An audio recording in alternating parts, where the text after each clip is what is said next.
नमस्कार दोस्तों। आज हम बात करने जा रहे हैं एक ऐसी किताब की जो हमारी रोजमर्रा की जिंदगी में आने वाली सबसे कठिन समस्याओं को हल करने में मदद करती है। हाँ, मैं बात कर रहा हूं कठिन बातचीत की।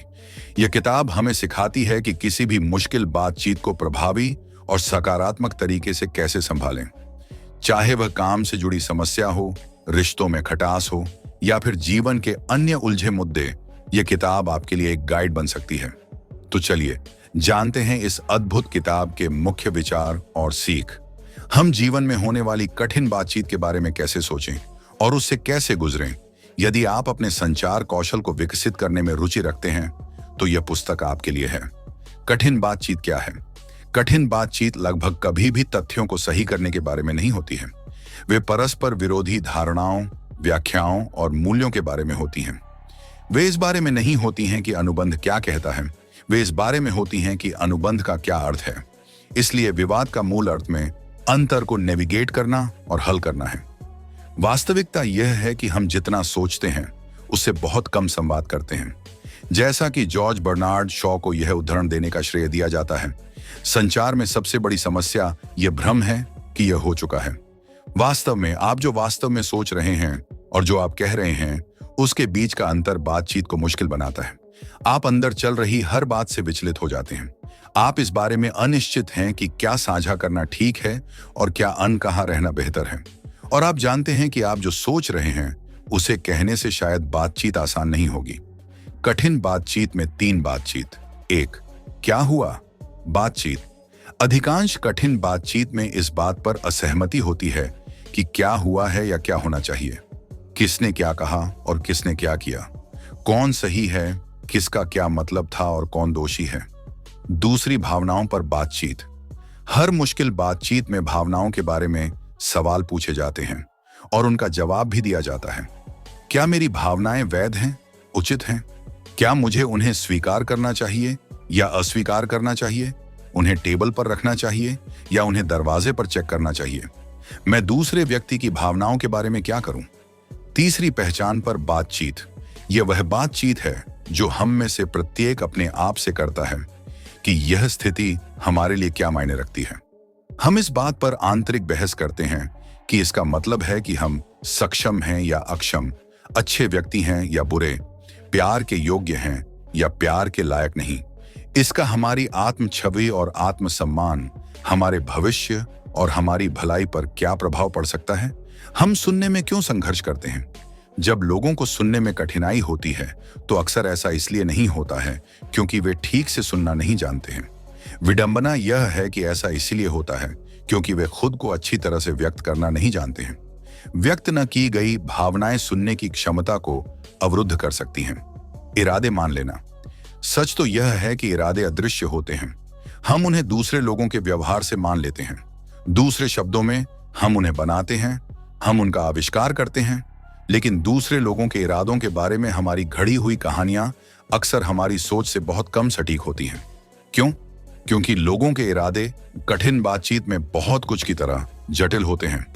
कभी कभी लोग मिश्रित इरादों के साथ काम करते हैं, कभी कभी वे बिना किसी इरादे के काम करते हैं या कम से कम हमसे कोई संबंध नहीं रखते, और कभी कभी वे अच्छे इरादों से काम करते हैं फिर भी हमें चोट पहुंचाते हैं। इसका मतलब यह है कि हम किसी के इरादों को नहीं मान सकते। हमें उनसे यह पता लगाना होगा कि वे क्या करने की कोशिश कर रहे थे। जब कोई गलती करता है, जब सक्षम समझदार लोग कोई मूर्खतापूर्ण काम करते हैं, तो सबसे समझदारी भरा कदम यह पता लगाने की कोशिश करना है कि सबसे पहले उन्हें यह देखने से किसने रोका और दूसरा, समस्या को फिर से होने से कैसे रोका जाए। तर्क निष्कर्षों से आते हैं। तर्क करना न केवल यह देखने में हमारी विफलता का परिणाम है कि हम और दूसरा व्यक्ति अलग अलग कहानियों में हैं, यह कारण का भी हिस्सा है। तर्क करने से यह सीखने की हमारी क्षमता बाधित होती है कि दूसरा व्यक्ति दुनिया को कैसे देखता है। जब हम बहस करते हैं तो हम निष्कर्ष निकालते हैं, जो हम सोचते हैं उसका निचला बिंदु, लेकिन दूसरे व्यक्ति की कहानी में कोई भी निष्कर्ष समझ में नहीं आता। इसलिए हम दोनों एक दूसरे के तर्क को खारिज कर देते हैं। हमारे अलग अलग विचारों को समझने में हमारी मदद करने के बजाय बहस करने से संदेशों की लड़ाई होती है। हमें एक साथ लाने के बजाय बहस हमें अलग करती है। सामान्य तौर पर हम इस बात पर ध्यान नहीं देते कि दुनिया के बारे में हमारी कहानी दूसरे लोगों की कहानी से किस तरह अलग है। लेकिन मुश्किल बातचीत ठीक उसी समय शुरू होती है जब हमारी कहानी के महत्वपूर्ण हिस्से दूसरे व्यक्ति की कहानी से टकराते हैं। हम मान लेते हैं कि टकराव दूसरे व्यक्ति के स्वभाव के कारण है। वे मान लेते हैं कि टकराव हमारे स्वभाव के कारण है, लेकिन वास्तव में टकराव हमारी कहानियों के अलग होने का नतीजा है, जिसका हम दोनों को एहसास नहीं है। हम अलग अलग चीजों पर ध्यान देते हैं। अक्सर हम एक पूरी बातचीत या वास्तव में एक पूरे रिश्ते से गुजरते हैं बिना यह महसूस किए कि हम में से हर कोई अलग अलग चीजों पर ध्यान दे रहा है, कि हमारे विचार अलग अलग सूचनाओं पर आधारित हैं। हम कैसे व्याख्या करते हैं? हम जो देखते हैं उसकी व्याख्या करने में दो विशेष रूप से महत्वपूर्ण कारक हैं। एक, हमारे पिछले अनुभव, और दो, अंतर्निहित नियम जो हमने सीखे हैं कि चीजों को कैसे किया जाना चाहिए और कैसे नहीं किया जाना चाहिए। अपने अंतर्निहित नियमों पर ध्यान दें। हमारे अंतर्निहित नियम अक्सर उन चीजों का रूप लेते हैं जिन्हें लोगों को करना चाहिए या नहीं करना चाहिए। आपको शिक्षा पर पैसा खर्च करना चाहिए, लेकिन कपड़ों पर नहीं। आपको दूसरों के सामने किसी सहकर्मी की आलोचना नहीं करनी चाहिए। दूसरों के बारे में जिज्ञासु बने। बेशक पहले से हम नहीं जानते कि हम क्या नहीं जानते हैं, लेकिन यह मानने के बजाय कि हम पहले से ही वह सब कुछ जानते हैं जो हमें जानना चाहिए, हमें यह मान लेना चाहिए कि ऐसी महत्वपूर्ण जानकारी है जिस तक हमारी पहुंच नहीं है। यह सच होने के लिए एक अच्छा दांव है। दूसरे व्यक्ति की कहानी को समझने का केवल एक ही तरीका है, और वह है जिज्ञासु होना। अपने आप से यह पूछने के बजाय वे ऐसा कैसे सोच सकते हैं, अपने आप से पूछें, मुझे आश्चर्य है कि उनके पास ऐसी कौन सी जानकारी है जो मेरे पास नहीं है। यह पूछने के बजाय वे इतने तर्कहीन कैसे हो सकते हैं। पूछें, वे दुनिया को किस तरह से देख सकते हैं ताकि उनका नजरिया समझ में आए। निश्चितता हमें उनकी कहानी से बाहर रखती है। जिज्ञासा हमें अंदर आने देती है। आरोप पूर्वाग्रह। जब हम कार्य कर रहे होते हैं तो हम जानते हैं कि हमारा इरादा दूसरों को परेशान, अपमानित या अपमानित करने का नहीं है। हम अपनी चिंताओं में उलझे रहते हैं और अक्सर इस बात से अनजान होते हैं कि हम दूसरों पर कोई नकारात्मक प्रभाव डाल रहे हैं। जब हम कार्य कर रहे होते हैं तो हमारी कहानी बहुत आसानी से बुरे इरादों और बुरे चरित्र की कहानी बन जाती है। दोष नहीं, योगदान की तलाश करें। मूल रूप से दोष न्याय करने के बारे में है और योगदान समझ के बारे में है। यह देखते हुए कि कितनी बार हमारी धारणाएं अधूरी या गलत होती हैं, दूसरे व्यक्ति को अक्सर न केवल दोषी महसूस होता है बल्कि गलत तरीके से दोषी महसूस होता है। कुछ चीजें इससे अधिक परेशान करने वाली होती हैं। दोष पर ध्यान केंद्रित करना एक बुरा विचार है, क्योंकि यह जानने की हमारी क्षमता को बाधित करता है कि वास्तव में समस्या का कारण क्या है, और इसे ठीक करने के लिए कुछ भी सार्थक करने की क्षमता को बाधित करता है। दोष न्याय करने के बारे में है और पीछे की ओर देखता है। योगदान समझ के बारे में है और आगे की ओर देखता है। योगदान प्रणाली का मानचित्रण। अपने अवलोकन और तर्क को स्पष्ट करें, यह सुनिश्चित करने के लिए कि आप एक ही जानकारी से काम कर रहे हैं और एक दूसरे की व्याख्याओं को समझ रहे हैं। जितना संभव हो सके उतना साझा करें कि दूसरे व्यक्ति ने क्या किया या कहा जिससे आपकी प्रतिक्रिया हुई। उन चीजों को लिखकर जिनसे आपको प्रतिक्रिया करने के लिए प्रेरित किया, आप उन कार्यों और प्रतिक्रियाओं को समझना शुरू कर रहे हैं जो योगदान प्रणाली का निर्माण करती हैं। स्पष्ट करें कि आप उन्हें क्या अलग तरीके से करना चाहते हैं। यह बताने के अलावा कि आपकी प्रतिक्रिया किस वजह से हुई, आपको इस बात के लिए तैयार रहना चाहिए कि भविष्य में उन्हें क्या अलग तरीके से करना होगा। आप कहें और समझाएं कि यह आपको अलग तरीके से व्यवहार करने में कैसे मदद करेगा। भावनाओं पर बातचीत।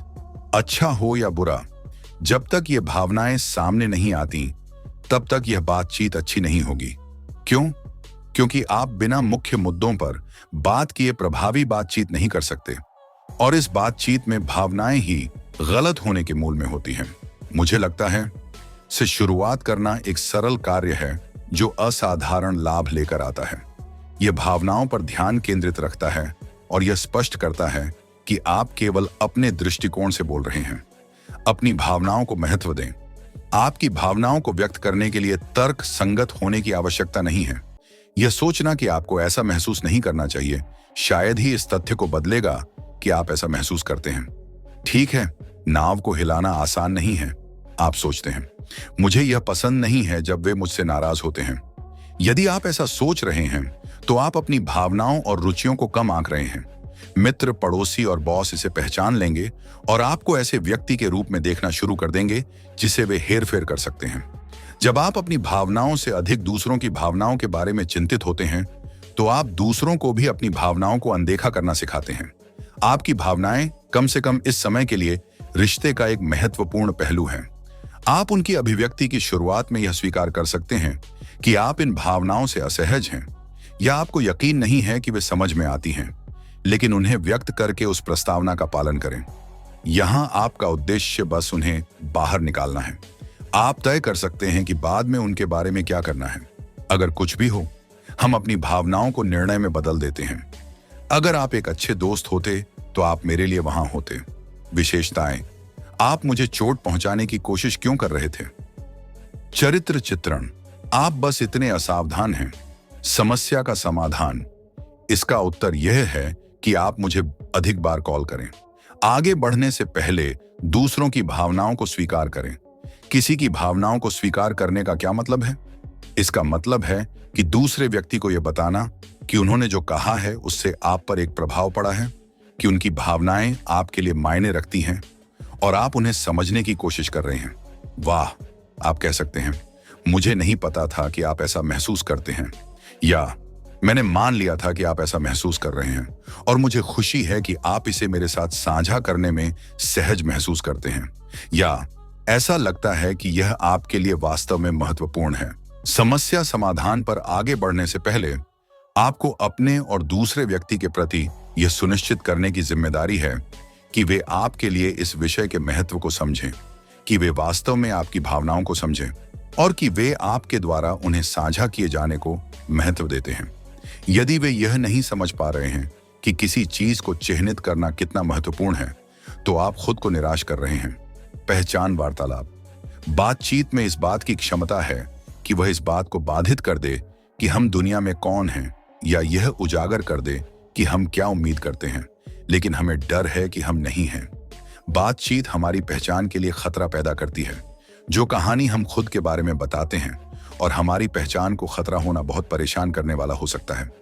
3 मूल पहचान, संभवतः जितने लोग हैं उतनी ही पहचाने हैं, लेकिन 3 पहचान के मुद्दे विशेष रूप से आम प्रतीत होते हैं और अक्सर मुश्किल बातचीत के दौरान हमें सबसे ज्यादा चिंतित करते हैं। क्या मैं सक्षम हूं? क्या मैं एक अच्छा इंसान हूं?